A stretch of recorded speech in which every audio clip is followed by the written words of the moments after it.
ఆధునిక బీహార్ జీవితంలో ఇది చాలా అసాధారణమైన వారం. 35 సంవత్సరాల్లో మొదటిసారిగా జేపీకి చెందిన ముగ్గురు ప్రధాన శిష్యులు శ్రీ పాస్వాన్, శరత్ ప్రసాద్ యాదవ్ మరియు నితీష్ కుమార్ బీహార్లో క్రియాశీల రాజకీయాలకు దూరంగా ఉన్నారు. వాస్తవానికి లాలూ, రబ్రీ అంటే లాలూలో ఒక భాగం మరియు నితీష్ కుమార్ల మధ్య వారు రాష్ట్రాన్ని 35 సంవత్సరాల పాటు పాలించారు అనేది నిజం. కాబట్టి ఇప్పుడు శ్రీవారి నిష్క్రమణతో ఏమి జరుగుతుందో చూద్దాం. నితీష్ కుమార్ రాజ్యసభకు వెళ్లడం మరియు ఉత్తమంగా అతని కుమారుడు బీహార్ అసెంబ్లీ లేదా లెజిస్లేటివ్ కౌన్సిల్లోకి ప్రవేశించడం. ఏం జరగబోతోంది? అయితే రాఫ్ సార్, మీరు చెప్పినట్లుగా నిస్సందేహంగా 35 సంవత్సరాలుగా బీహార్ అధికార పగ్గాలు మొదట లాలూ యాదవ్, రబ్రీ దేవి మరియు 20 సంవత్సరాలకు పైగా నితీష్ కుమార్ చేతిలో ఉన్నాయి. అయితే నితీష్ కుమార్ ఇప్పుడు బీజేపీ ఒత్తిడితో రాజ్యసభకు వెళ్తున్నారు. అంటే రాజ్యసభకు వెళ్లడం లేదు. మీరు ముఖ్యమంత్రి పదవికి రాజీనామా చేయాలని ఆయనకు చెప్పబడింది మరియు దానికోసం ఒక ఎగ్జిట్ ప్లాన్ కింద నితీష్ కుమార్ మొదట రాజ్యసభకు తన నామినేషన్ దాఖలు చేశారు. నిన్న ఆయన ఎన్నికయ్యారు మరియు ఇప్పుడు రాబోయే 14 రోజుల్లో ఉన్న టైం లైన్లో 14 రోజులలో మనం చూస్తాము బీహార్ విధాన పరిషత్ సభ్యునిగా ఉన్న ఆయన దాని నుండి ముందుగా రాజీనామా చేస్తారు మరియు ఏప్రిల్ 9వ తేదీకి ముందు ఆయన రాజ్యసభ సభ్యుడిగా ప్రమాణం చేయరు. కాబట్టి ఆయన 7 నుండి ఏప్రిల్ 9, 10వ తేదీ మధ్య ముఖ్యమంత్రి పదవికి రాజీనామా చేస్తారు మరియు రాబోయే నెలలో 4 రాష్ట్రాలు, 5 రాష్ట్రాలలో ఎన్నికలు జరగబోతున్నాయి. కానీ దానికి ముందు బీహార్లో ఒక కొత్త ప్రభుత్వం ఏర్పడుతుంది మరియు ఈ ప్రభుత్వం ఏదైతే ఏర్పడుతుందో స్వాతంత్రం వచ్చిన తర్వాత మొదటిసారిగా బీజేపీ ఎమ్మెల్యే లేదా బీజేపీ నాయకుడు బీహార్ ముఖ్యమంత్రి కుర్చీలో కూర్చుంటారు. రాఫ్ సార్, ఈ బీజేపీ దీనికోసం చాలా చాలా చాలా సంవత్సరాలుగా పనిచేస్తోంది. మొదట చాలా చిన్న భాగస్వామిగా, తర్వాత పెద్దదిగా, ఆ తర్వాత ఇంకా పెద్దదిగా మారి చివరకు జనతాదళ్ యునైటెడ్ను ముఖ్యమంత్రి పదవి నుండి తొలగించింది. ఇప్పుడు బీహార్లో జనతా యునైటెడ్కు ఏమవుతుంది? సార్, ముందుగా మీరు అర్థం చేసుకోవాల్సింది ఏమిటంటే బీహార్ ముఖ్యమంత్రి కావటానికి బీజేపీకి ఇప్పటికీ ఎలాంటి ఆదేశం లభించలేదు. 2015లో నితీష్ మరియు లాలూ యాదవ్ కలిసి ఉన్నప్పుడు ప్రధానమంత్రి నరేంద్ర మోడీ మరియు అప్పటి బీజేపీ అధ్యక్షుడు అమిత్ షా గట్టిగా ప్రయత్నించారని మీకు కూడా తెలుసు. అయితే బీహార్లో 3 పార్టీలకు డబుల్ డిజిట్ ఓట్ల వాటా ఉందని వారికి అర్థమైంది మరియు ఈ డబుల్ డిజిట్ ఓట్ల వాటా ఉన్న పార్టీలలో ఎప్పుడైనా ఏవైనా 2 పార్టీలు కలిస్తే మూడోది ఓడిపోతుంది. అలాగే 2025లో కూడా మీరు ఆర్జేడీ ఘోర పరాజయాన్ని చూశారు. కాబట్టి బీహార్లో అధికారాన్ని వారు నేరుగా పొందలేరని వారు భావిస్తున్నారు. దీనికోసం వారు నితీష్ కుమార్ యొక్క జనతాదళ్ యునైటెడ్ను తమతో ఉంచుకోవాలి. రాబోయే రోజుల్లో ఇది ఖచ్చితంగా వారి ప్రయత్నంగా ఉంటుంది. మరియు ఈరోజు కూడా బీహార్ శాసనసభ గణాంకాలు చూస్తే వారు ఒంటరిగా కూడా ప్రభుత్వాన్ని ఏర్పాటు చేయగలరని వారికి తెలుసు. చిరాగ్ పాస్వాన్, ఉపేంద్ర కుష్వాహా మరియు జీతన్ రామ్ మాంఝీ వారితో చేరితే వారి దగ్గర 117 సంఖ్య ఉంది. మెజారిటీకి కావలసిన సంఖ్య 122. అయితే నిజానికి వారి దృష్టి కేవలం ముఖ్యమంత్రి కుర్చీపై కానీ ముఖ్యమంత్రి కిరీటంపై కానీ లేదు. నితీష్ కుమార్ ఒక్కసారి ముఖ్యమంత్రి కుర్చీ నుండి తప్పుకోగానే జనతాదళ్ యునైటెడ్ పతనం ప్రారంభమవుతుందని వారికి తెలుసు. వారి కుమారుడు నిశాంత్ కుమార్ను రాజకీయాల్లోకి తీసుకువచ్చినప్పటికీ కొత్త మంత్రివర్గం ఏర్పడినప్పుడు అందులో ఆయనకు ఉప ముఖ్యమంత్రి లేదా మరేదైనా పదవి ఇవ్వవచ్చు. కానీ ఇది ఉన్నప్పటికీ బీజేపీ అసలు కన్ను జనతాదళ్ యునైటెడ్ ఓటు బ్యాంకుపై ఉంది. కానీ ఈ ఓటు బ్యాంకు ఏదైతే ఉందో అది అత్యంత వెనుకబడిన, యాదవేతర, వెనుకబడిన మరియు మహాదళిత్, ఇందులో పాశ్వానేతర దళిత కులాల సమూహం ఉంది. కాబట్టి నితీష్ కుమార్ వైదొలిగినప్పుడు దాని కారణంగా ప్రజలలో చాలా ఎక్కువగా ఒక రకమైన విచారం ఉంటుందని వారికి తెలుసు. ప్రజల్లో ఆగ్రహం ఉంది కాబట్టి వారు ఎలాంటి వ్యతిరేకతను ఎదుర్కోవాలని కోరుకోవడం లేదు. అందువల్ల ఈ మార్పు వీలైనంత సాఫీగా జరగాలని వారి ప్రయత్నం. మరియు రాజ్యసభకు వెళ్లాలనే నిర్ణయమైనా లేదా ముఖ్యమంత్రి పదవికి రాజీనామా చేయాలనే నిర్ణయమైనా అది ముఖ్యమంత్రి నితీష్ కుమార్ లేదా నితీష్ కుమార్ యొక్క సొంత నిర్ణయం అని చూపించడానికి ప్రయత్నిస్తారు. కానీ దీని తర్వాత జనతాదళ్ యునైటెడ్ యొక్క బీహార్ రాజకీయాల్లో వారి అధ్యాయం ఒక రకంగా ముగిసిందని చెప్పవచ్చు. వారి కుమారుడు నిశాంత్ కుమార్ వచ్చినా నితీష్ కుమార్లో ఉన్న విషయం, లాలూ యాదవ్లో ఉన్న విషయం తేజస్విలో లేదని అందరికీ తెలుసు. రామ్ విలాస్ పాశ్వాన్లో ఉన్న ఆలోచనలు చిరాగ్ పాశ్వాన్లో ఎలాగైతే లోపించాయో అలాగే నిశాంత్ నితీష్ ముందు ఎక్కడా నిలబడలేరు. కాబట్టి రాబోయే రోజుల్లో నితీష్ కోర్ ఓటర్ నిశాంత్తో జతకట్టినా లేదా కొనసాగినా. కానీ వారికి తెలుసు, బీజేపీకి కూడా తెలుసు, కనీసం కొన్ని సంవత్సరాల పాటు వారు జేడీయూతో కలిసి ఉండాల్సి ఉంటుందని, మరియు ఆ కులాలను తమ వైపుకు తిప్పుకోవటానికి, తమతో కలుపుకోవటానికి ప్రయత్నించడమే వారి లక్ష్యం అవుతుంది. అందుకే నేను మీకు చెప్తున్నాను, వారు నితీష్ను మినహాయించి ప్రభుత్వాన్ని ఏర్పాటు చేయడం లేదు. నితీష్ను వెంటబెట్టుకుని ప్రభుత్వాన్ని ఏర్పాటు చేస్తున్నారు. మరియు ప్రతిసారి అతను ఒత్తిడితో నిర్ణయం తీసుకోవడం లేదని, బదులుగా అది అతని స్వచ్ఛందమైన, అంటే అతని సొంత నిర్ణయం అని చూపించడానికి ప్రయత్నం జరుగుతుంది. ఇది ఒక ఆట.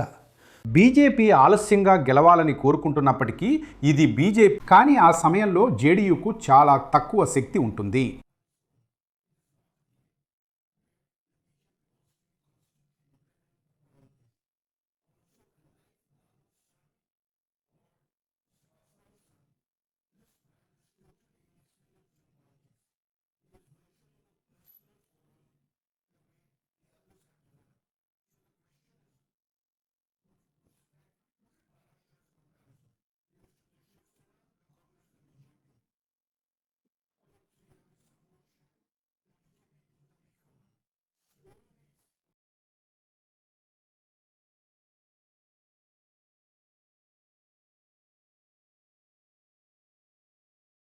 ఒకవేళ వాళ్ళు అలా చేస్తే జేడీయూ చాలా చిన్న శక్తిగా మారేంత వరకు దానికి చాలా తక్కువ శక్తి ఉంటుంది.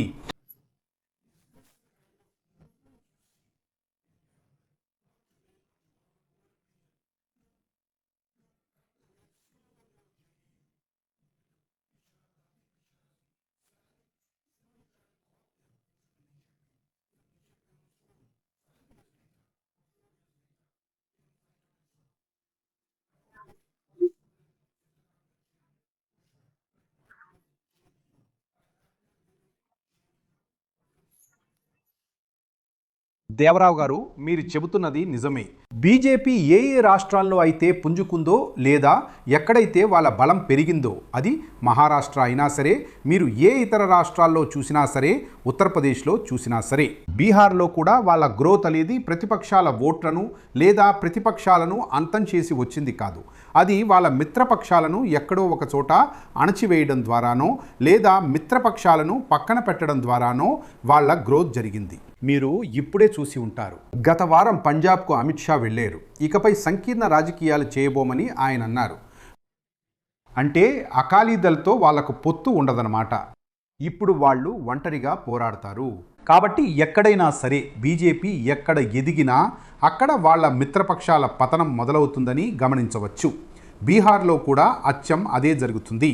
ఎందుకంటే బీహార్లో నితీష్ కుమార్ చుట్టూ ఉన్న నాయకులందరికీ ఇక ఇప్పటి నుంచే నితీష్ అనంతర రాజకీయాల గురించి ఆలోచించాల్సి ఉంటుందని, అందులో బీజేపీనే వాళ్లకు ఒక రకంగా అత్యంత సురక్షితమైన ఆశ్రయమని అనిపిస్తోంది.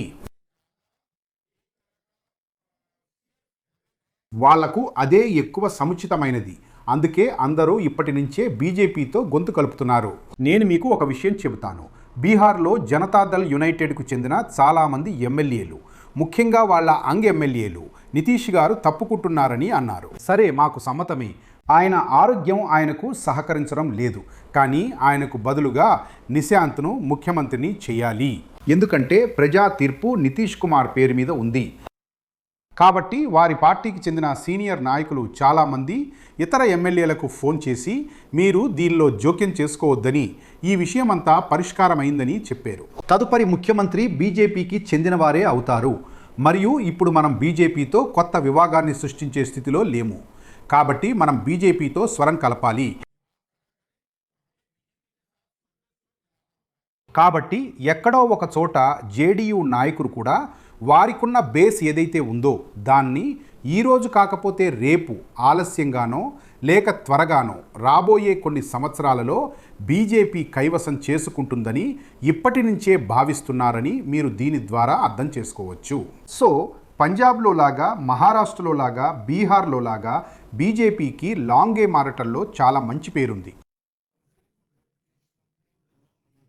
వారు రేపటి అధికారం కోసం దీనిలో లేరు, కానీ వారు కొంతకాలం అధికారం కోసం ఉండి ఆ తర్వాత అధికారంలోనే కొనసాగటానికి ఉన్నారు. కాబట్టి బీహార్లో మనం చూస్తున్నది అదే. మరి ఫ్రంట్గా ఏముండొచ్చని మీరు అనుకుంటున్నారు?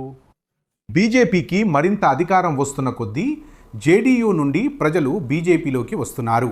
బీజేపీ మిత్రపక్షాలు ఎలా స్పందించే అవకాశం ఉంది మరియు మిగిలి ఉన్న జేడీయూ సభ్యులు ఎలా స్పందించబోతున్నారు? బీహార్ రాజకీయాల్లో ఏదైనా పునరేకీకరణ జరిగే అవకాశం ఉందా? చూడండి, బీహార్ రాజకీయాల్లో ఈ పునరేకీకరణ ఇదే బీహార్ రాజకీయాల వాస్తవం. ప్రతి మిత్రపక్షానికి ఇది తప్పనిసరి అవుతుంది. మరియు ముఖ్యంగా నితీష్ కుమార్ పక్కకు తప్పుకున్నప్పుడు, అంటే నితీష్ కుమార్ రాజకీయాలు ఇక అంతం కానున్నాయి. నితీష్ కుమార్ ఇకపై మీకు పోస్టర్లలో ఎక్కువగా కనిపిస్తారు. ఆయన వీడియోలు ఎక్కువగా కనిపిస్తాయి, ప్రసంగాలు ఎక్కువగా కనిపిస్తాయి. నితీష్ కుమార్ చురుకైన రాజకీయాల నుండి ఒక రకంగా ఇప్పుడు ఆయన బిగినింగ్ ఆఫ్ ద ఎండ్ మొదలైంది. మరియు అందరికీ తెలుసు, ముఖ్యమంత్రిగా ఉన్నంత వరకు ప్రజలలో ఆయన కనిపిస్తారని. ఒకసారి ఆయన రాజ్యసభకు, అంటే ముఖ్యమంత్రి కుర్చీకి రాజీనామా చేసి రాజ్యసభ సభ్యుడిగా ప్రమాణ స్వీకారం చేసిన తర్వాత అప్పటి నుండి ఆయన క్రియాశీలత, ఆయనకు చురుకైన రాజకీయాల్లో ఉన్నదంతా తగ్గుతుంది. ఆయన ప్రజలతో, తన పార్టీ కార్యకర్తలతో కూడా సంభాషణలు తగ్గుతాయి. రాబోయే రోజుల్లో జనతాదళ్ యునైటెడ్ ఎలా ఉండబోతుందనేది బీజేపీ చేతిలోనే ఉంటుందని మీరు దాదాపుగా భావించవచ్చు. బీజేపీ ఎలా కోరుకుంటే, ఎలా కావాలనుకుంటే రాబోయే రోజుల్లో జనతాదళ్ యు అలానే నడుస్తుంది. అయితే మరో 5 ఏళ్ల తర్వాత వచ్చే ఎన్నికల నాటికి జేడీయూ బీజేడీలో ఒక కీలకమైన శక్తిగా నిలుస్తుందని మీరు అనుకుంటున్నారా? చూడండి, నిస్సందేహంగా రాబోయే కొన్ని సంవత్సరాలలో కనీసం జనతాదళ్ యునైటెడ్ ఓటరు, మద్దతుదారు నిశాంత్తో కనీసం కొన్నాళ్ల పాటు ఉండి నిశాంత్ రాజకీయాల్లో ఎలా రాణిస్తాడో చూస్తారు. ఎందుకంటే నిశాంత్ కూడా యాదృచ్ఛికంగా వచ్చినవారే, పరిస్థితుల కారణంగా నాయకుడయ్యారు. ఏర్పడిన పరిస్థితుల వల్ల ఆయన రాజకీయాల్లోకి రావాల్సి వచ్చింది. తేజస్వి యాదవ్ లేదా చిరాగ్ పాస్వాన్లను వాళ్ల తండ్రులు తీర్చిదిద్దారు. నిశాంత్కు ఆ లగ్జరీ లభించలేదు. నితీష్ కుమార్ చురుకుగా ఉన్నంత కాలం అతన్ని ఏదో ఒక విధంగా రాజకీయాలకు చాలా దూరంగా ఉంచారు. కాబట్టి రాబోయే కొన్ని సంవత్సరాల్లో జనతాదళ్ యునైటెడ్కు ఒక సవాలు ఉంటుంది. కానీ బీజేపీ ఎంత దూకుడు రాజకీయాలు చేస్తుందో అలాంటి పరిస్థితుల్లో జేడీయూ మనుగడ సాగించడం చాలా కష్టమవుతుంది. అలాగే నితీష్ కుమార్ తను కొంచెం బలహీనపడుతున్నారని భావించినప్పుడు తన పార్టీలోనే ముఖ్యమంత్రి పదవిని ఉంచుకోవాలనుకుంటే ఒక వారసుని తీసుకురావాల్సిన బాధ్యత ఆయనపై లేదా? కానీ ఆయన ఏమీ చేయలేదు. తన కొడుకును ముందుగానే తీసుకురాకపోవటం ఆయన వైఫల్యమేనా? చూడండి, నిశ్చితంగా ఇది ఆయన చాలా పెద్ద వైఫల్యం. కానీ నితీష్ కుమార్ కొన్ని విషయాలలో చాలా మొండి పట్టుదల గల వ్యక్తిగా పరిగణించబడతారు. ఉదాహరణకు ఆయన కుటుంబం నుండి ఎవరూ రాజకీయాల్లోకి రాలేదు. మరియు ఈరోజు కూడా నిశాంత్ కుమార్ వస్తున్నారంటే అతన్ని రాజకీయాల్లోకి తీసుకురావడం ఆయన తప్పనిసరి పరిస్థితి. ఎందుకంటే ఆయనకు తెలుసు, ఒకవేళ ఆయన నిశాంత్ను తీసుకురాకపోతే వేరే ఏ నాయకుడికైనా పార్టీ పగ్గాలు ఇస్తే పార్టీ క్యాడర్ ఏదైతే ఉందో ఆ ర్యాంక్ అండ్ ఫైట్ అతన్ని అంగీకరించదు. అయితే అదే ఆలోచన ముందు రాలేదా? అదే ఆలోచన 3 ఏళ్ల క్రితం రాలేదా? మీకు తెలుసా, చివరి రోజున చివరిగా వచ్చింది. దోనో హీ దత్, నేను నా కొడుకును తీసుకురాకపోతే పార్టీ కుప్పకూలిపోతుంది. ఆ ఆలోచన ఆయనకు 3 ఏళ్ల క్రితం రాలేదా? సరే, ఆయన తీసుకురాగలిగేవాడు, తీసుకువచ్చాడు కూడా. ఇది నితీష్ కుమార్ యొక్క మరియు ఆయన వంశపారంపర్య రాజకీయాలను నమ్మరా? సార్, నితీష్ కుమార్ యొక్క ఇది చాలా పెద్ద బలంగా ఉండేది. దానిని ఈరోజు మనం మరియు మీరు ఆయన బలహీనతగా పరిగణిస్తున్నాము. అదేంటంటే నితీష్ కుమార్ తన కుటుంబాన్ని లేదా ముఖ్యంగా తన కొడుకును రాజకీయాల నుండి దూరంగా ఉంచారు. నేటి నుండి 3 సంవత్సరాల క్రితం లేదా గత సంవత్సరం వరకు ఇది వారి అతిపెద్ద బలంగా పరిగణించబడేది. నితీష్ కుమార్ స్వయంగా తన ప్రసంగంలో మాకు కుటుంబం లేదు, మొత్తం బీహారే మా కుటుంబం అని చెప్పేవాడు. కానీ ఎప్పుడైతే తన మీదకు వచ్చిందో, తన మనుగడ మీదకు వచ్చిందో, తన పార్టీ మనుగడ మీదకు వచ్చిందో, చివరికి ఆయన తన కుమారుడిని రాజకీయాల్లోకి తీసుకురావాల్సి వచ్చింది. నాకు ఒక విషయం చెప్పండి, నితీష్ కుమార్ మద్దతుదారుల్లో కొందరు రాష్ట్రీయ జనతాదళ్ కూటమికి ఫిరాయించే అవకాశం ఏమైనా ఉందా? రాబోయే రోజుల్లో జనతాదళ్ యునైటెడ్ పగ్గాలు ఎవరి చేతిలో ఉంటాయో వారు తమ పార్టీ కేడర్ను మరియు కొత్త అధికారంలో ఉండే బీజేపీ వ్యక్తులు అంటే బీజేపీ తదుపరి ముఖ్యమంత్రి జనతాదళ్ యునైటెడ్ ప్రజలను ఏ విధంగా పట్టించుకుంటారు అంటే వారికి రాజకీయంగా ఎలాంటి ప్రతిస్పందన ఇస్తారనే దానిపై ఇది చాలా వరకు ఆధారపడి ఉంటుంది. ఇక్కడ తన పని జరగడం లేదని ఎవరికైతే అనిపిస్తుందో వారికి ఖచ్చితంగా ఆర్జేడీ ఒక ప్రత్యామ్నాయం అవుతుంది. కానీ నేను చెప్పినట్లుగా ఆర్జేడీ పగ్గాలు కూడా తేజస్వి యాదవ్ చేతిలోనే ఉన్నాయి. కాబట్టి తేజస్వి యాదవ్ ఆ వ్యక్తులను ఏ విధంగా ఎంచుకుంటారు అనే దానిపై ఇదంతా ఆధారపడి ఉంటుంది. ఎందుకంటే తేజస్వి యాదవ్ రాజకీయాలు కూడా కొంచెం వదులుగా ఉన్నట్లు కనిపిస్తున్నాయి. సరే, రాబోయే సంవత్సరాల్లో బీహార్లో చాలా ఆసక్తికరమైన రోజులు ఉండబోతున్నాయి. ధన్యవాదాలు మనీష్.